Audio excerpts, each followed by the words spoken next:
गर्जा Maharashtra news सदैव आपल्यासोबत।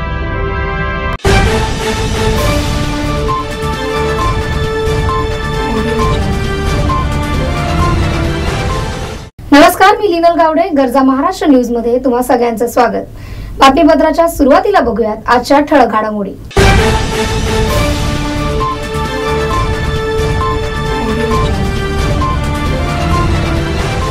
ठाणे घोडबंदर महापालिकेच्या विविध कार्यालयांमध्ये उशिरा येणाऱ्या अधिकारी आणि कर्मचाऱ्यांवर नियंत्रण राखण्यासाठी बायोमेट्रिकची पद्धत सुरू करण्यात येणार आहे।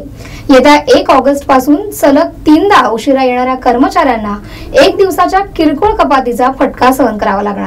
ठाणे महापालिकेच्या विविध कार्यालयांमध्ये उशिरा येणाऱ्या अधिकारी कर्मचाऱ्यांवर नियंत्रण राखण्यासाठी बायोमेट्रिक प्रणाली सुरू करण्यात आली आहे।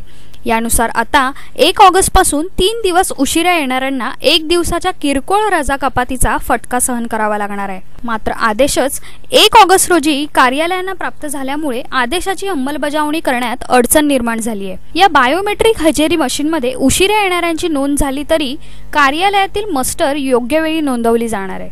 तर या मशीनचा काही उपयोग होणार नाही, तसेच ही मशीनही काही दिवसांनी खराब केली जाणार नाही। याची शाश्वती कोण देणार असा सवाल केला जात आहे। अनेक कर्मचारी वेळेत येऊन बायोमेट्रिक हजेरी लावतात, कार्यालयातून गायब होतात, त्यांच्यावर कसे नियंत्रण मिळवणार असा प्रश्न कर्मचारी करत आहेत। कार्मिक विभागाने यापूर्वी दक्षता कमिटी बनवून कुठच्याही कार्यालयाला अचानक भेट देऊन हजेरी मस्तर तपासले जायचे, त्यामुळे कर्मचारी शिस्तीत कामावर येत होते। परंतु ही कमिटी बरखास्त करून हजेरी मशीनचा फंडा करण्यात आला। यासाठी काही लाखांचा खर्च केला जातो, त्याऐवजी दक्षता कमिटी पुनर्जीवित केली असती तर पैशांचा अपव्यय टाळता आला असता। नागरी सुविधा केंद्रातील कार्यालयीन अधीक्षक तसेच प्रभागातील कार्यालयीन अधीक्षकांना उशिरा येणाऱ्यांचा अहवाल देण्यास सांगण्यात आले आहे। परंतु हाच आदेश उशिरा प्राप्त झाल्याने कामकाज कसे करायचे या संदर्भात वरिष्ठांनी कुठचेही मार्गदर्शन केले नसल्यामुळे हे काम पहिल्याच दिवशी रेंगाळले असल्याचे नागरी सुविधा केंद्रातून सांगण्यात आले।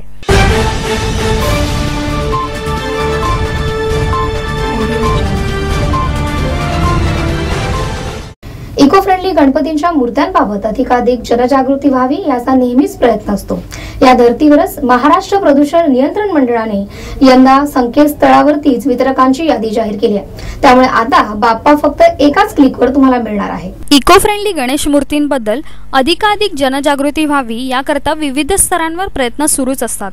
याच धर्तीवर आता महाराष्ट्र प्रदूषण नियंत्रण मंडळाने थेट संकेतस्थळावर शाडूच्या बाप्पांच्या वितरकांची यादी जाहीर केल्यामुळे शाडूचा बाप्पा आता एका क्लिकवर उपलब्ध होणार आहे। प्लास्टर ऑफ पॅरिसच्या वापरामुळे होणारे प्रदूषण लक्षात घेऊन प्रदूषण मंडळाने मोठ्या प्रमाणावर वितरकांची निवड केली आहे। याच माध्यमातून मूर्ती उपलब्ध करून देण्याचा निर्णय घेण्यात आला आहे। या संदर्भात शाडूची मूर्ती तयार करणाऱ्या मूर्तिकारांची आणि वितरकांची एकत्रित बैठकही घेण्यात आली होती।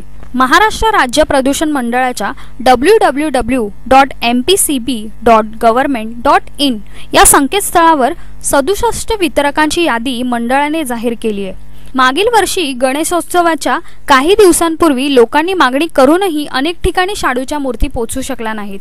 त्यामुळे शाडूच्या मूर्तींची कमतरता टाळण्यासाठी यंदा प्रदूषण मंडळाने मुंबई, नवी मुंबई, ठाणे, पुणे आदी ठिकाणांमधील वितरकांशी संपर्क साधलाय। त्याद्वारे यावर्षी हा उपक्रम राबवण्यात येणार आहे। गणेशोत्सवाचे बदलते स्वरूप पाहता उंची आणि विविध प्रकारच्या वस्तूंद्वारे मूर्ती घडवण्यात येते। मात्र यातील काही माध्यमे विसर्जनाला अडथळा निर्माण करतात, त्यामुळे पर्यावरणाला हानी पोहोचण्याची शक्यता टाळता येत नाही। यावरच उपाय म्हणून शाडूच्या वितरकांची माहिती तळागाळातील लोकांपर्यंत पोहोचावी यासाठी या उपक्रमाची मदत होणार आहे।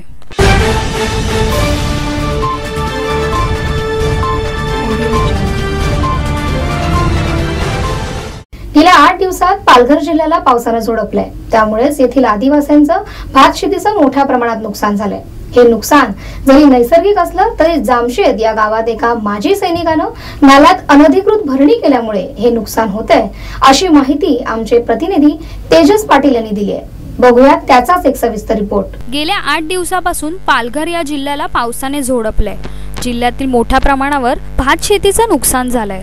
हे नुकसान जरी नैसर्गिक असलं तरी डहाणू तालुक्यातील जामशेद या गावात एका माजी सैनिकाने नाल्यात अनधिकृत भरणी केल्याने आदिवासी जनतेचं मोठ्या प्रमाणावर नुकसान झालंय।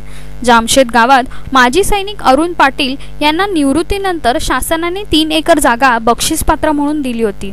मात्र या जागेतून जाणारा नैसर्गिक नाल्याचा प्रवाह बदलून गरीब आदिवासी जनतेच्या भात शेतीचं मोठ्या प्रमाणावर नुकसान झालंय। या संदर्भात आदिवासी गावकऱ्यांवर त्यांच्याकडून दमदाटी केली जात असल्याची माहिती कळाली आहे। याबाबत महसूल विभागाकडून अनेक वेळा तक्रारी करूनही प्रशासन याबद्दल काही कारवाई करत नसल्याचं जनतेकडून सांगण्यात आलं। तर या प्रकरणात डहाणू तहसीलदार ठाकूर यांच्याकडे चौकशी केली असता त्यांनी कॅमेरासमोर बोलण्यास नकार दिलाय। त्यामुळे महसूल विभाग या माजी सैनिकाला जाणीवपूर्वक पाठीशी घालतो असाच प्रश्न उपस्थित होतोय। तेजस पाटील, गरजा महाराष्ट्र न्यूज, पालघर। बरं, आमचं नुसतं भात लावलं तर भात उसळ वाहून गेलेले आहेत, त्याची भेंडीचे रोपं लावले, रोपं वाहून गेले आहेत। जे 5 पिढ्याचं घर जागा होती ते नाल्यामध्ये होती, त्या नाला तो बुजवला आणि त्यात दुसरा मार्ग त्यांनी काढलेला आहे। मी कळत आहे आणि माझा भाऊ सुशिक्षित बेरोजगार आहे, तोही ही वाडी कळत आहे। परंतु ह्या वर्षी मेजर अरुण कुमार पाटील यांनी अनधिकृत भयाव टाकल्या। आम्ही त्याला विनंती केली की असा भयाव टाकल्यामुळे फार आमचं नुकसान होणार, तरीसुद्धा ते ऐकले नाही आणि त्यांनी भयाव टाकल्या आणि नदीच्या पाट्या बदलल्या गेल्या। त्या शेताच्या जमिनीमध्ये पूर्ण पाणी साचलेले आहे आणि त्या पाणी साचल्यामुळे आमचं पूर्ण शेताचं नुकसान झाले आहे।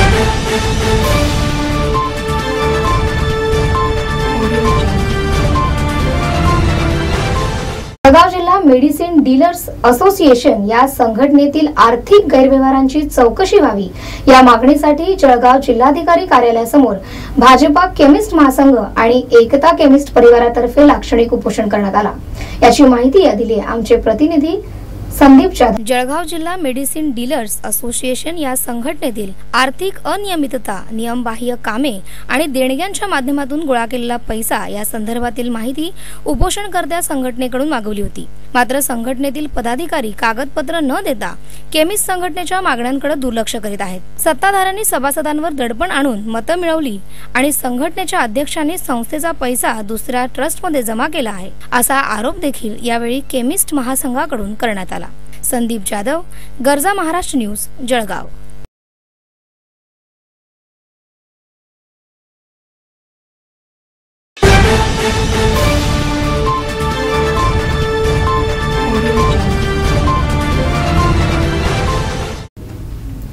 पुणे जिल्ह्यातील माळीणगाव दुर्घटनेला आता 8 दिवस पूर्ण होतील, पण आता शासनासमोर प्रश्न उपस्थित राहिलाय तो लोकांच्या पुनर्वसनाचा। माळीण गावावर अख्खा डोंगर कोसळल्यानंतर आठवड्याभरानंतरही येथील परिस्थिती भकास अशीच आहे। एनडीआरएफचे जवान रात्रंदिवस काम करत असून त्यांच्या अथक प्रयत्नांमुळे सोमवारी सकाळपर्यंत किमान 106 मृतदेह हाती लागलेत। यात 38 पुरुष, 43 महिला तर 12 मुलांचा समावेश आहे। 84 मृतदेहांवर अंत्यसंस्कार करण्यात आले आहेत, तरी अजूनही 50 ते 55 मृतदेह ढिगाऱ्याखालीच आहेत। पावसाचा अधूनमधून खेळ सुरूच असला तरी बचाव कार्य जोरात सुरू आहे। बुधवारी पहाटे घडलेल्या या घटनेला आता 6 दिवस झाले आहेत, तरी ढिगारा उपसण्याचे काम 60 ते 65% झाले आहे। अद्याप चढाचावर ढिगाराचा मोठा भाग उपसण्याचे काम बाकी आहे। 5 पोकलेन व 1 बुलडोझरच्या सहाय्याने काम अविरत सुरू आहे।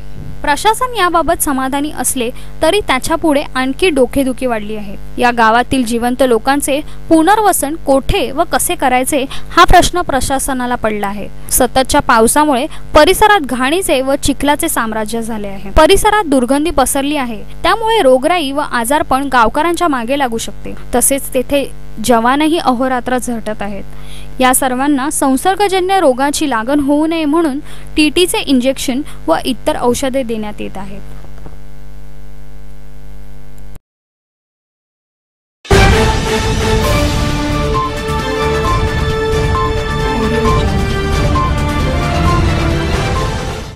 जुलै महिन्यात पाऊस बरसल्यानंतरही ऑगस्ट मध्ये बरसत राहण्याचा पवित्रा जणू पावसाने घेतलाय। आठवड्याच्या सुरुवातीलाच मुंबई, ठाणे आणि कल्याण या ठिकाणी पावसाने जोरदार हजेरी लावली। या पावसामुळेच मुंबईवरील पाणी कपातीचे संकट कमी होणार असून लवकरच मुंबईकरांना दिलासा मिळणार आहे। जुलै महिन्यामध्ये बरसल्यानंतरही पावसाने ऑगस्ट मध्येही बरसत राहण्याचा पवित्रा घेतल्याचे दिसते, कारण या आठवड्याच्या सुरुवातीच्या दिवशीही मुंबईत मुसळधार पावसाने हजेरी लावली आहे। या पावसामुळे मुंबईच्या पाणी कपातीचे संकट कमी होणार आहे, हा दिलासा मुंबईकरांना मिळालाय। मुंबई शहर, उपनगर, ठाणे आणि नवी मुंबई या पट्ट्यात पावसाने चौफेर बरसायला सुरुवात केली आहे. विशेषतः आज पहाटेपासून पावसाने जोर वाढवलाय. मुंबईकरांना दिलासा म्हणजे लाईफलाईन लोकल मात्र सुरळीत चालू आहेत. तिन्ही मार्गावरच्या लोकल वेळेत धावत असून मेट्रोही वेळेतच आहे आणि पाणी कपातीचं संकटही कमी होणार आहे.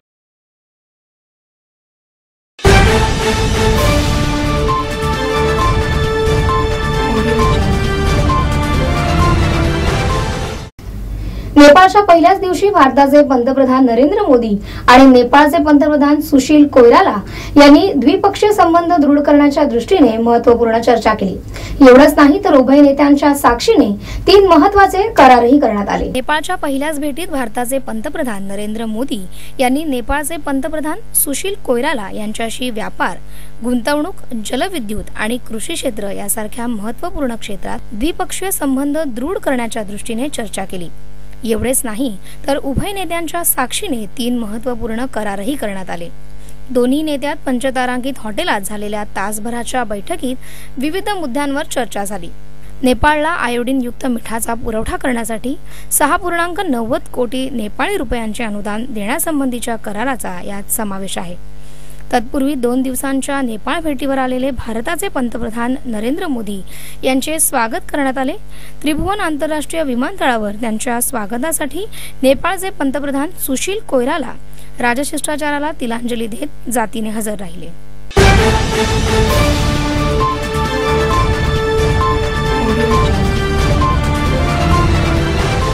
रविवारी संध्याकाळी 4:31 चीनच्या युनान प्रांतात जोरदार भूकंपाचा धक्का बसला. या धक्क्यात 75 जण दगावली आहेत तर 1400हून अधिक जण जखमी झाली आहेत. 5.6 रिश्टर तीव्रतेचा हा धक्का असल्यामुळे यात प्रचंड प्रमाणात जीवितहानी आणि वित्तहानी सुद्धा झाली आहे. रविवारी चीनच्या युनान प्रांतात जोरदार भूकंपाचा धक्का बसलाय. या भूकंपात 175 जणांचा बळी गेलाय तर 1400 नागरिक जखमी झालेत. 6.5 रिश्टर स्केल एवढ्या तीव्रतेच्या या भूकंपाने भीषण जीवित आणि वित्तहानी घडून आणली आहे. तसेच लुधियान भागात 120 जण मृत्युमुखी पडलेत तर 181 नागरिक बेपत्ता असून 1300 जण जखमी झाले आहेत. 12,000हून अधिक घरे भुईसपाट झाली असून 30,000 घरांची हानी झाली आहे. लुधियान प्रांतातील विद्युत पुरवठा व दूरध्वनी संपर्क खंडित झाला असून या भूकंपाने क्विया ओजिओ या भागातील 30 जणांचा बळी घेतलाय. लोंगोटो उशान नगरातील बचाव व मदत मोहिमेत सहभागी झालेल्या महाओ या महाविद्यालयीन विद्यार्थ्याने परिस्थिती भयंकर असल्याचे सांगितले. कोसळलेल्या इमारतीच्या ढिगाऱ्याखालून आपण 40 जिवंत व्यक्तींना बाहेर काढले आहे. मला ढिगाऱ्याखाली अनेक मृतदेह दिसून आले. प्रामाणिकपणे सांगतो, या मृतदेहांची काळजी घेण्यास आमच्याकडे वेळ नाही. ही खरंच आमची शरमेची बाब आहे. मात्र सर्वप्रथम जिवंत व्यक्तींना मदत करणे हे आमचे कर्तव्य आहे, असे महाओ म्हणाला.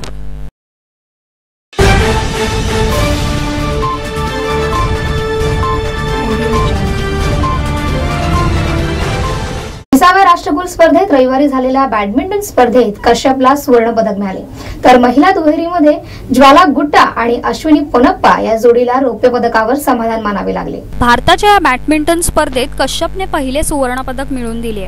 भारताच्या पारुपल्ली कश्यपने ऐतिहासिक कामगिरी करताना रविवारी खेळलेल्या रंगतदार अंतिम लढतीत सिंगापूरच्या डेरेक वॉंगची झुंज 21-14, 11-21, 21-19 ने मोडून काढली आहे आणि ग्लासगो राष्ट्रकुल स्पर्धेत बॅडमिंटन मध्ये पुरुष एकेरीचे सुवर्ण पदक पटकावले तर महिला दुहेरीमध्ये ज्वाला गुट्टा व अश्विन पोनप्पा या भारतीय जोडीला रौप्य पदावर समाधान मानावे लागले.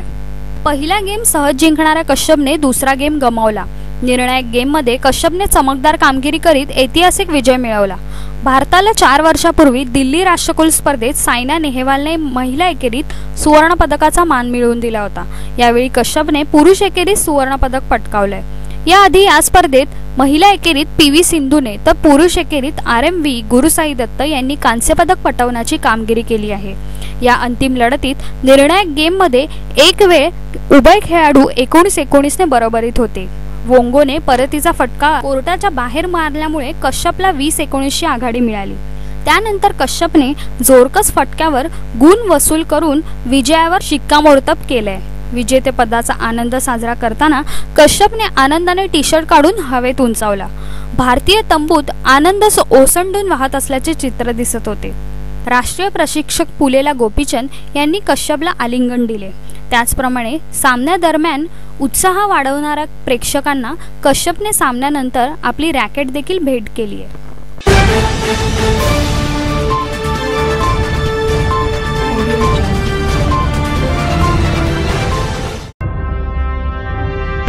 महाराष्ट्र न्यूज सदैव आपल्यासोबत.